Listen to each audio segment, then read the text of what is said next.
Welcome to the Freedom CEO podcast. It's about becoming the chief decision maker over your life in order to step into a life of freedom.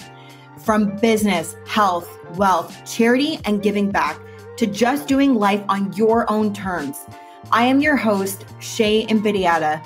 I am an award-winning activist, change maker, and a multifaceted impact entrepreneur with over a decade of experience in business, philanthropy, and health and wellness. In this space, I'm going to be bringing you insights, not just from me, but from incredible thought leaders around the globe to help you start making decisions towards living a life of freedom so you can live a life you love. Are you ready, guys? Because we are going all in.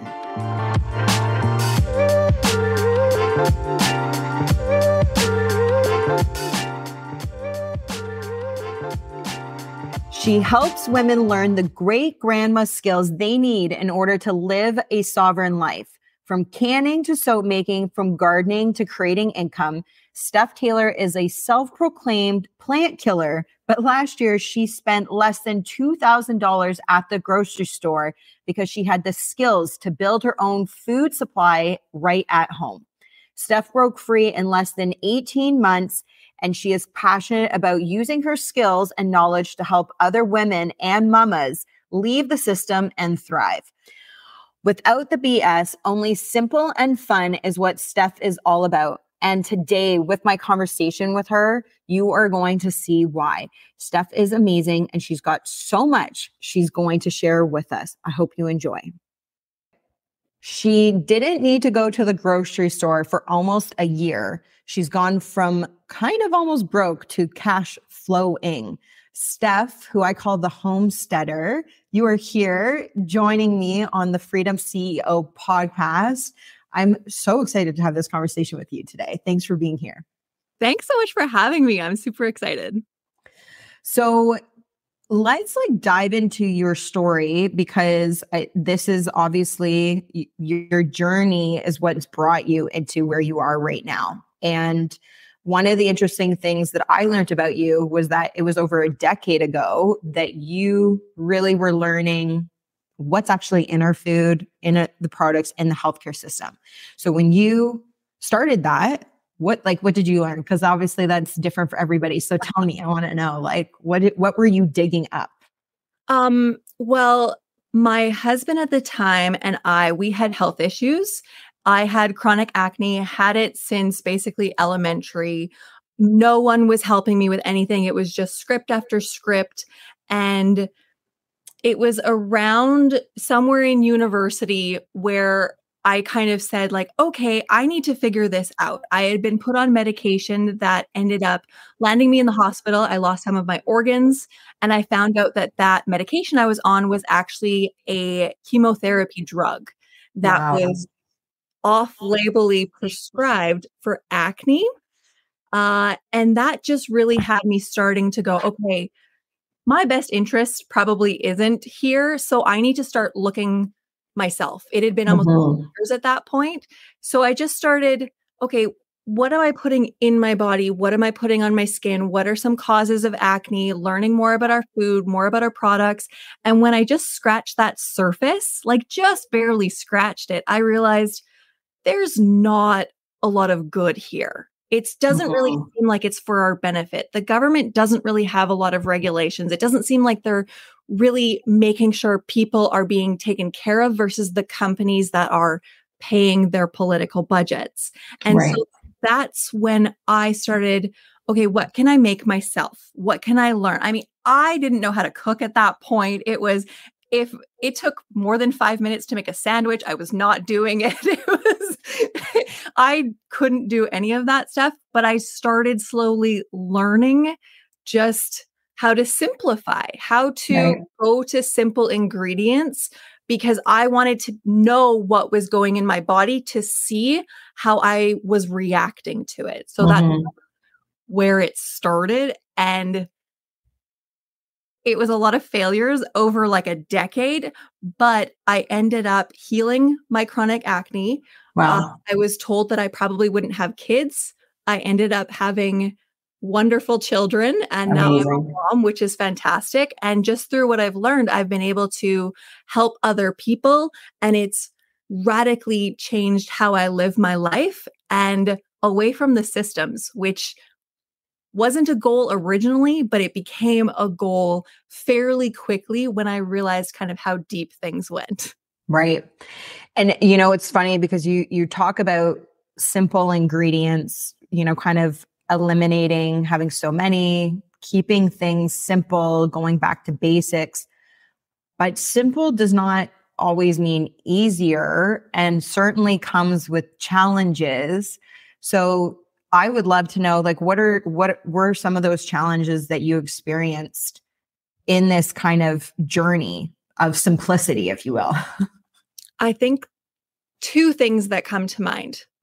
Number one is just how different I felt and just how hard it was to sort of feel like I fit in still when it was, okay, I can't quite eat that. I'm not going to go out and have the junk food, or I watched things a little bit more. I was a little bit pickier about what types of things I purchased at the grocery store, and then going to people's houses was a little trickier. So feeling like I was sort of the odd person out was hard emotionally.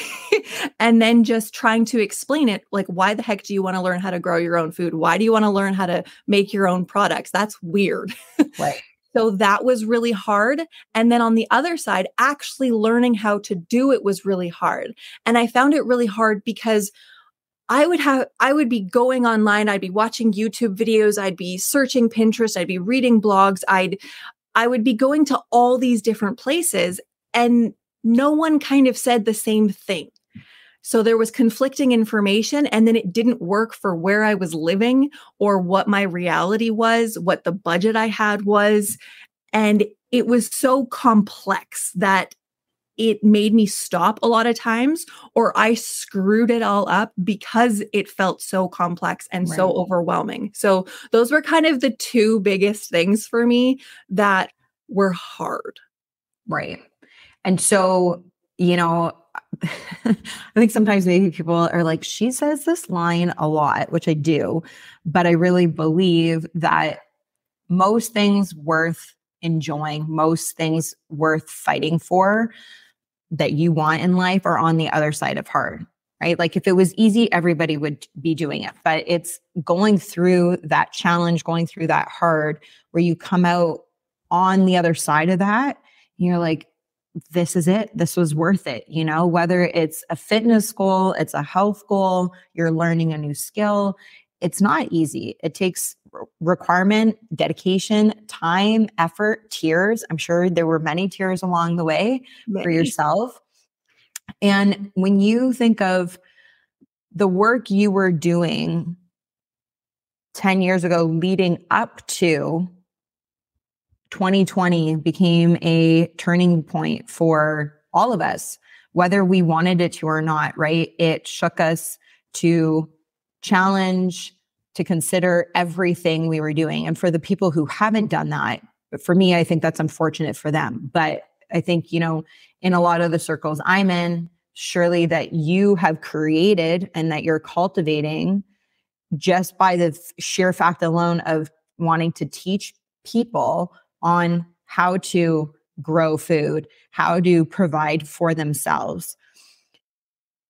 How has the work you did 8 years prior to 2020, how did that change things for you when 2020 hit? Oh boy. 2020 and 2021 and 2022 were pivotal years for me in my life. The work that I did prior, for me, it was a lot of screw ups. And that helped me simplify things. So when 2020 and 2021 were happening, and I had this, like I'd had a nudge to try and get out of the systems for a while. But when 2020 was happening and I had 2 little ones, and it was just, I could see what was going on. I needed to get it done. All those screw ups helped me simplify and figure out what I was missing to actually like get out of the system. And now I'm able to teach other people so that they don't have to spend those 10, 15, 20 years plus Right.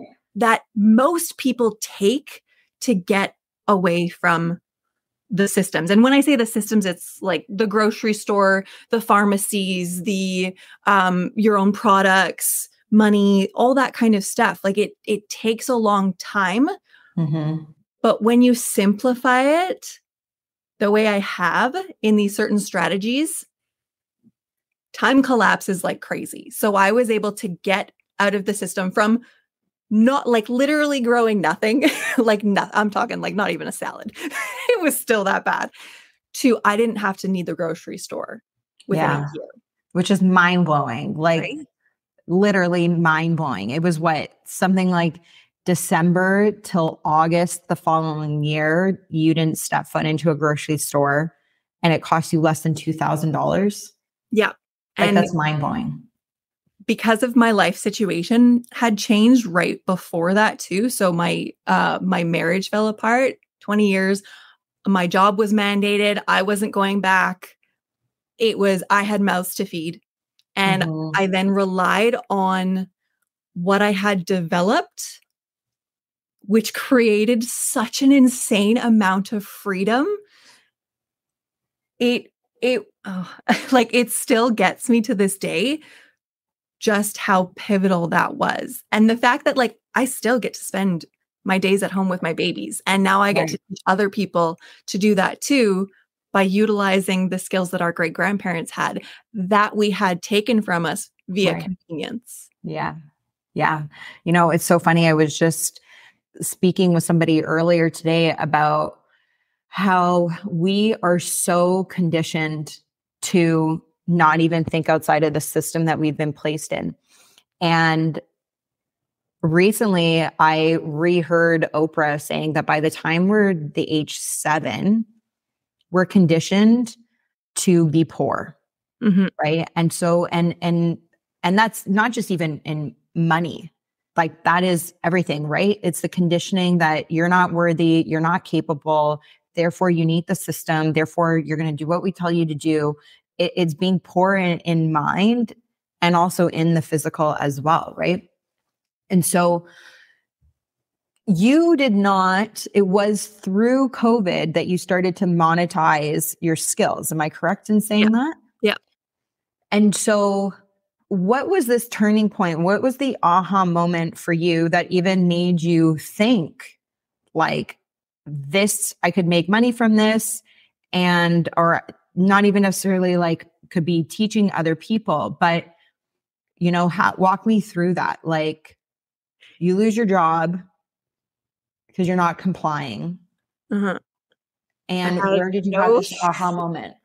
Yeah, I lost my marriage and my job basically within a week of each other, I'm going to say. And I struggled for a bit for about a month, just trying to, deal with things. Yeah. But then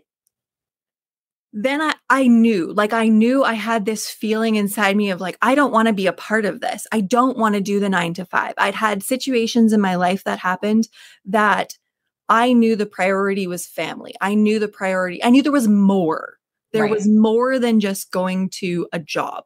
And so I sort of looked and said, what can I do with what I have?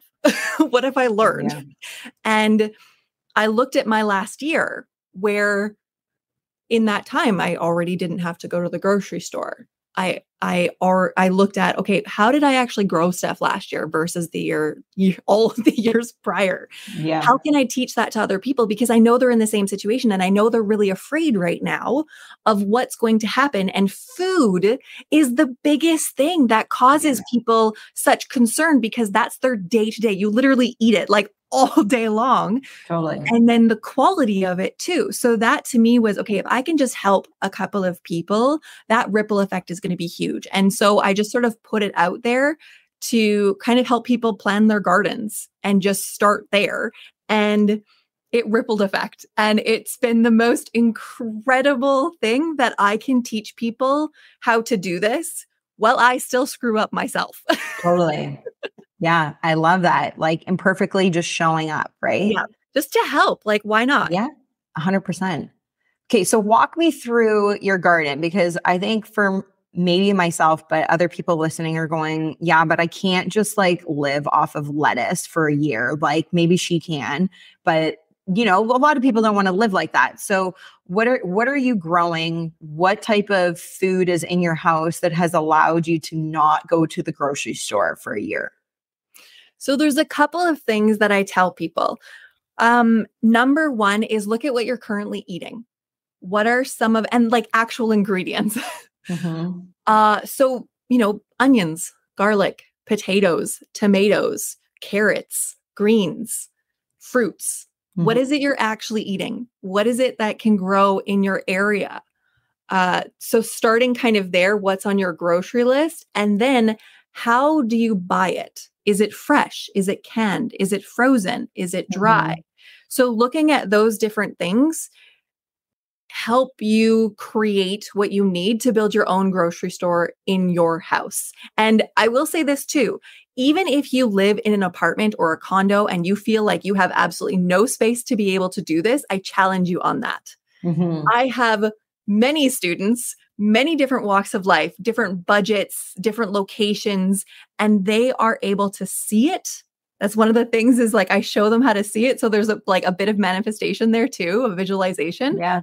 And then they're able to execute it because they feel so much more confident that it's possible now Right. versus impossible because they've never done it before.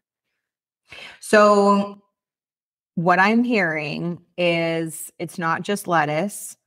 No. There's multiple things there on the grocery list, and Oh, you yeah. don't need to have even a backyard, never mind a farm, No. right? Nope. So like kind of micro farming, like what would you call that? Micro I gardening? guess. I mean, I don't really do labels. So Yeah, it's fair just enough. utilizing the space that you have and growing strategically based on what your needs are. Actually looking at your needs versus what we've forgotten how to do. We've forgotten to look at our needs versus just like growing a bunch of stuff like, oh, those tomatoes look great. I'm going to get 20 different varieties of tomatoes and then they're going to harvest. And what am I going to do with them? So Right. really looking at what your actual needs are and then seeing what you can grow in the space that you have. And there's so many different varieties that can grow in different temperatures, can grow in different space requirements. Like there's tomatoes that can bush, so they're a lot more compact versus the ones that vine that then spread out all over the place. Same thing with peas and beans. Like there's lots of different ways to grow. You can grow indoors as well. And you don't need a whole fancy light setup Right. stuff. Like I am from Manitoba where like the saying is kind of, well, my saying at least, and Manitobans will totally get this, but it either has to pay for itself, like cost nothing, pay for itself, or pay me to do it. Like Mm. we figure it out. And as a single mom too, and as a woman, I'm going to Yes. figure it out. Mm-hmm. So I have a ridiculous amount of food. I actually grew practically nothing last year because the weather wasn't that great and I put up more food than I ever have before. It's Wow. not just me growing it. I'm strategic in what I grow myself versus what I'm able to trade for or what I'm able to get just in the world Right. around me through Right. foraging. So last year I didn't grow very much because the weather wasn't great. I didn't know where I was going to be living, if I had the house, if I didn't. And so I was very strategic in how I grew, what I grew, and I ended up putting up more food than I ever had before. And that was a combination between what I grew myself, what others grew, what I was able to trade for, what I was able to just find out in nature. So all of these skills Mm. that our great grandparents actually utilized not that long ago Right. created, like, I literally don't have to go to the grocery store. And it all happened so quickly once it happens so quickly once you figure out what you need to focus on and what you don't, and just let go of all that overwhelming stuff. So what if you're not a vegan? Because I'm not vegan. So I love meat. what are you doing for that? Like, how do you get around that? Okay, well, last year I ended up raising chickens, meat birds Okay. for the first time. Mhm. But I will say this, I ended up with almost, I think it was about $1,000 worth of free quality meat. Cool. How'd you Yeah. do that? It's Tell one of me. the strategies I teach my students. I love it. How to I get love it. free good food. Yeah. Well, there's ways of getting food. There is absolutely ways of getting food. There's ways of getting services. There's ways of getting products. There's ways of getting stuff without the use of money. And you do that through bartering. You do that do trading. You do it through your network. You do it through learning different skills that, again, our great grandparents had. And that's how they were able to stay out of the systems. That's how they held their power. Yeah. They absolutely held their power. And it's been so fun to kind of explore and test, how far I can go with this Sure. now that I know how it all works together. Totally. And I guess part of that too, right, is you mentioned the word barter, but you're also creating a new community where you're not needing to do this alone, whether you come through somebody like yourself and you're introduced to an instant community, right, through your students that you're working with. But if you're in a condo, are you able to have chickens running around? No. But you can definitely find a farmer that is local in your area to go and get your free range, like truly free range run eggs. Because there are loopholes in Canada around even what that means, which we could talk about that if you wanted to. And same with your beef. Like I have different farmers across Canada actually that I love getting my meat from and chicken, because in Toronto, I'm in a condo. So I can do the micro growing like you're saying, but I don't have a backyard to be able to go, okay, here's my little cow and my goat. And, nor do I really want to actually have to part with that animal to say, I'll see you on my plate in a few hours, It is something that, I don't want animals. I am very much like, I don't want to take care of a whole bunch of stuff. I'm a busy mom. I want to spend my time with my kids. I don't want to have to be looking after stuff. I don't even like watering my garden. I don't weed it. Like, I do as minimal as possible here. Right. And yet I can do this. Right. So when it comes to the animals and the meat and stuff, I only did the meat birds to try it. And then I figured out how to get it. So I don't even have to do that.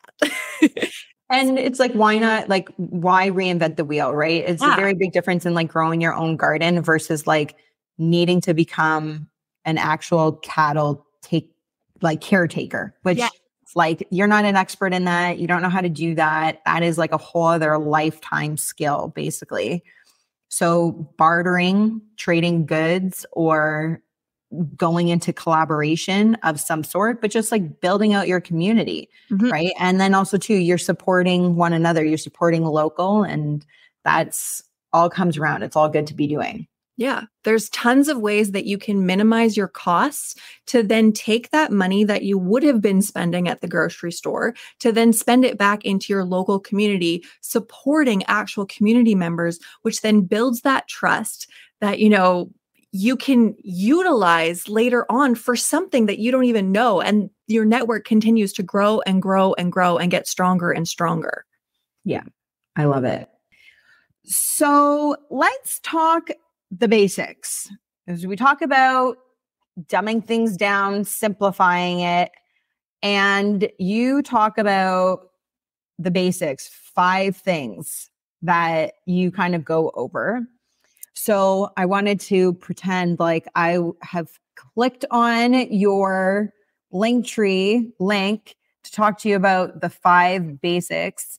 And I'm going to be putting your details in the show notes. So guys, I definitely recommend that you plug in with Steph, go through this process. But tell me, what do I need to know? What are the basics? So the basics is really a program that I put together that encompasses what I feel are the 7 most essential skills that people need to be able to break free from the systems. And those are skills that our great grandparents knew. So the basics is really everything I learned and figured out, and the strategies and how they all layer together to keep it not overwhelming. So you go from like beginner to actually out of the system in less than 18 months. Wow. So the 7 skills that we focus on are growing your own food, preserving it, so building your own grocery store essentially, then cooking with it, so learning how to cook from scratch, learning how to cook from kind of your great grandmother's pantry, foraging, learning the plants around you that aren't going to kill you, knowing Right. what things are, Yeah. and then utilizing them for natural remedies for food, taking yourself outside of the medical system, and then DIY. So learning how to make your own products, learning how to build your own things, and then money. So learning how to efficiently and effectively utilize your money, being able to live off of less essentially, but gain more abundance, more freedom from living with less. So awesome. And then creating your own income. So it's basically all the years of me screwing up and then in a very quick time period, figuring it out and getting myself out of the system in less than 18 months. And now I teach that. So that's what the basics is keeping it simple. I and love fun. it. I love that. And obviously, you need to be in the course to get the full details, but I would love for you to maybe share one like snippet around money, because it's a very sticky icky for a lot of people. And when you're talking about what are some of those changes that you would maybe recommend or like that you're advising in order to actually create more money? So I look at it in 2 different ways. I feel like people have this fear mindset around money and creating more abundance. And so I'm very much kind of the practical skills, I guess you could say, but it bleeds into the mindset. So when you start to utilize the practical skills, you decrease your costs and you begin to see how you can capture those costs back, which then gives you more confidence and more breathing room to sort of take more risks, which you don't need to have your job. Like you don't need to work as much. Maybe you can take some more time off. Then you can spend it building your dreams, building more income, creating more income. And in that creating income piece, people maximize their skills. They learn how to utilize their skills to gain more abundance around them. So we sort of do a play on practical, practical with the mindset, because it builds your confidence. It helps you see what you felt was so impossible, like living in an apartment, living in a condo. You then recognize, okay, I don't, it may seem so simple to not use paper towels and to just cut up, an old hand towel, but that actually starts to save you a little bit of money over time. And then when you look at it lasts for 20 years, that's a whole lot of change. And those things start to add up that you can then, not work a day of the week. Right. And then you can cut back even more. And that then gives you the confidence to take more risks.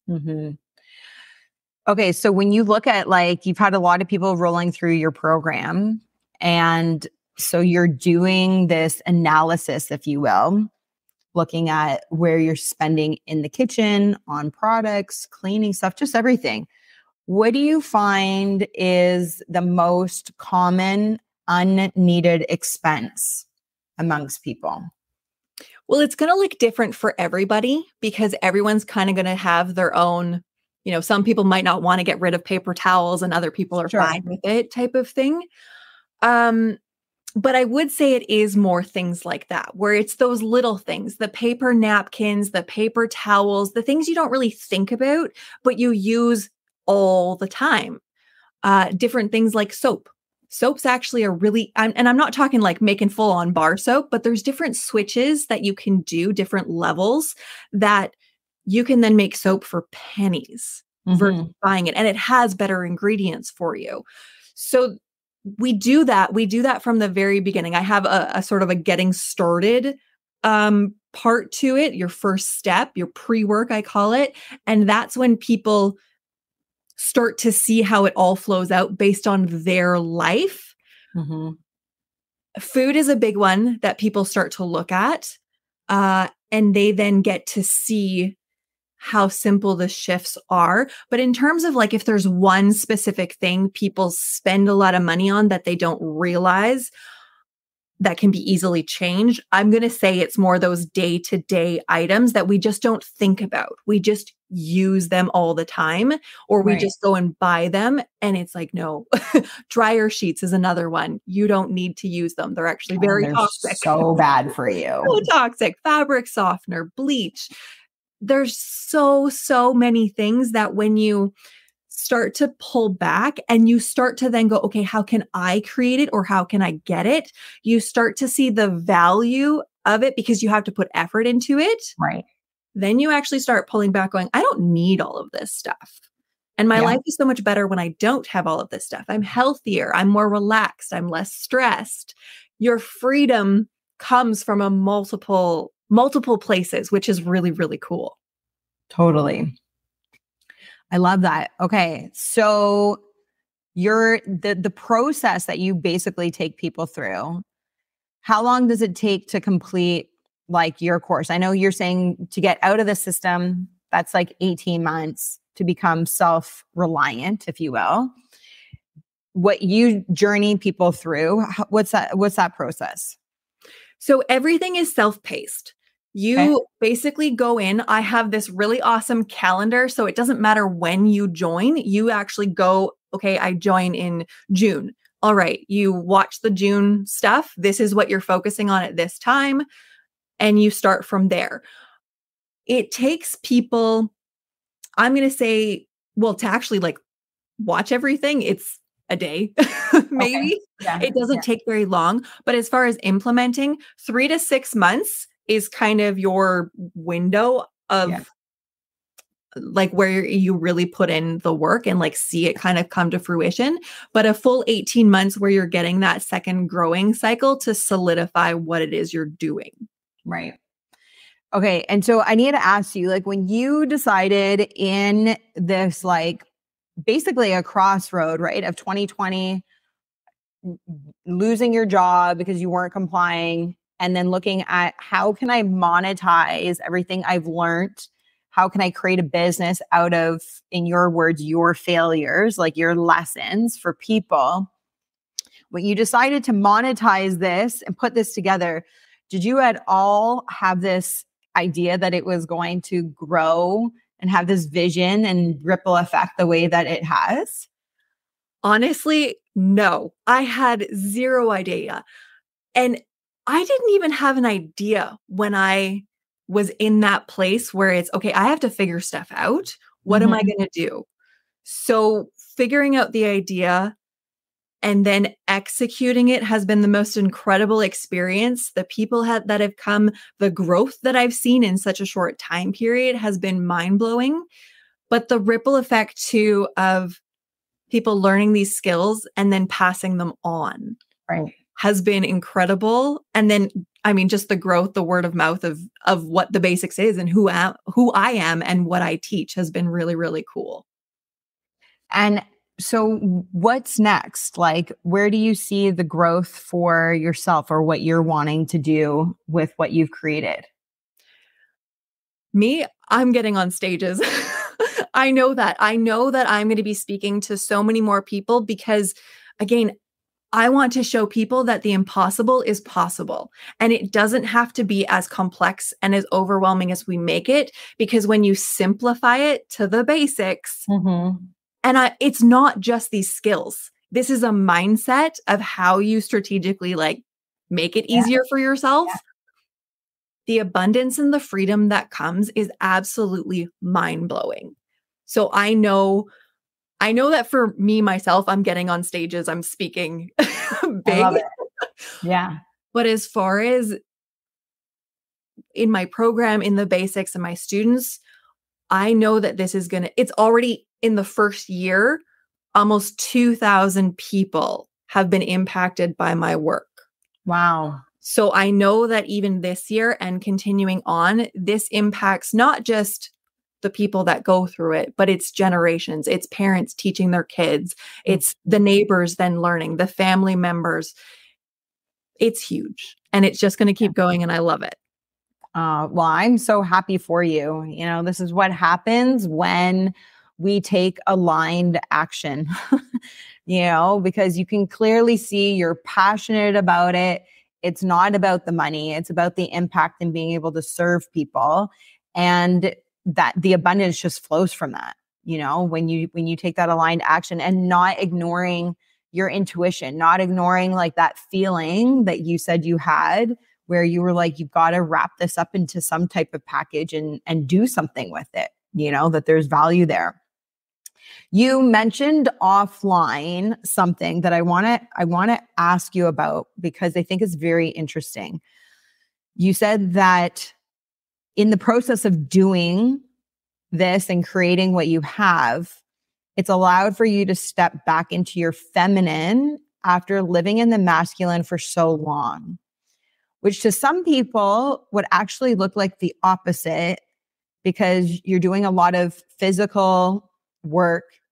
You're running your own company, your own business, you know, you're leading other people, you're a mom, you're providing, you're growing food, you're cooking food, like you're doing all of this stuff that, yes, there's elements of sure the nurturing side of the feminine there, but there's a lot around protecting and providing that are really in the masculine energy. So what does that mean for you when you say this has allowed you to step back into the feminine? For me, for this whole time that I have been figuring this stuff out, I was living in such a state of fear because I knew that what was in our food and what was in our products was not good. And so I was in that, I'm trying to provide a safe space for my family. I'm trying to do all the research. I'm in that place that I know a lot of us have been in the last couple of years of just trying to find out whatever information we can. So very masculine and not in the creativity, flow, fun, nurturing. So when I figured out the basics was kind of that masculine structure of order and step by step. The research is already done. You've got your strategy, you just know. And it's allowed me as well as my students to step back into that flow because there's room for creativity. You have that safety net, you have that research done, and you're able to have fun. We're very much about simplicity and fun and creativity and flow as part of it. So you're able to get back into that space of being with your kids, being present, not being overwhelmed and worry in this state of fear. It is your safety. It is your security. And when you start to execute it, it literally provides your needs. So you have that done. And whatever's happening in the outside world, you don't have to worry about anymore because you know that you can provide for your family. So it allows women to put that masculine shield down and get back into that place of safety and security and flow and creativity and fun and block out everything else. So it's happened for me and now it's happening for my students, which has just been, it brings me to tears when I think about it because I know that level of stress and sort of feeling disjointed when you are in the masculine and not in the feminine. Yeah. I love that. I love that.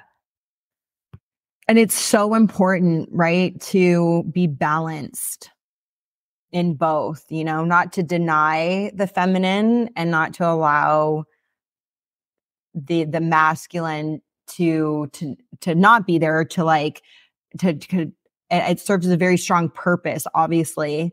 But there's a lot of women that struggle in bringing in the masculine. It's usually like the opposite. So it's so interesting, again, like why, when you said that, it was like, I need to ask you more about this because most women are challenged in stepping into their masculine role of leadership, of providing, of protecting. And so you need to, not that you need to, but you should, like the goal is where they both coexist. Yes. You know, and that you can do this dance between the feminine and the masculine. And so I love that. I love how you are calling the feminine back in, and you've created this space for her through your program, which is so special. It's very cool. Okay, so I have one final question for you, because you are on the Freedom CEO podcast, obviously for a reason, which I think most people can understand why. A lot of your decisions that you've made have brought in this freedom, and you've spoken about it a lot. But what does taking ownership over your decisions, over your life, what does that freedom actually mean to you? Like, what is that freedom for you? You're going to make me cry. It has brought me back to myself. It has helped me see who I am really, because when I was faced with a choice in two different situations, very much at the same time, I made those choices based on my gut, my intuition that I had ignored for far too long. And then everything started to line up exactly. And it led me to more freedom, more happiness, more ability to be myself. And honestly, in the last year that I have been growing this business, I have been more me. And the people that have come into my life know me as me, who I actually am, not hiding anymore. And that has given me such an incredible new level of freedom that I didn't think was possible. I didn't know why. I just, you hide yourself. Sure. You get into things that you hide yourself. So it's literally changed my life by taking these steps and brought me back to me. I love that. Wow. It's coming home to yourself. The ultimate freedom. Right? It is the ultimate freedom. That's so true.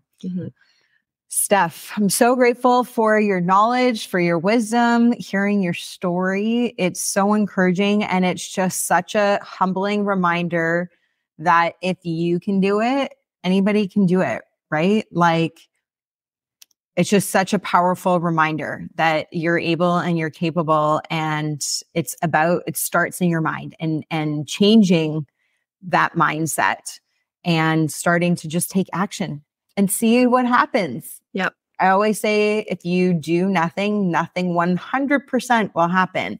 But if you do something might just happen. And you have gone on to impact the lives of directly 2,000 people that have an even bigger ripple effect of other people indirectly that you have helped. So I cannot wait to see you taking the stage. I know you are going to be there. And so I'm excited for you and grateful for your courage, to stay true in such a hard time, first and foremost, in standing up, but then just being love and light and showing up as you to serve so many people. So thank you. Thank you for joining me here today. Thank you. This has been absolutely awesome. I have loved talking to you, and it's been such a great experience to, again, be able to talk with somebody that kind of understands the full impact behind choosing your freedom on so many levels, and encouraging other people and inspiring other people that you can do this. The impossible actually is possible. Totally. Well, I think it's safe to say that we will book you to come back on the show after your first stage experience. How about that? That'd be amazing. All about that. Yes. So I'm going to manifest it with you. That's awesome. Thanks. Awesome. Thanks, Steph. Thank you.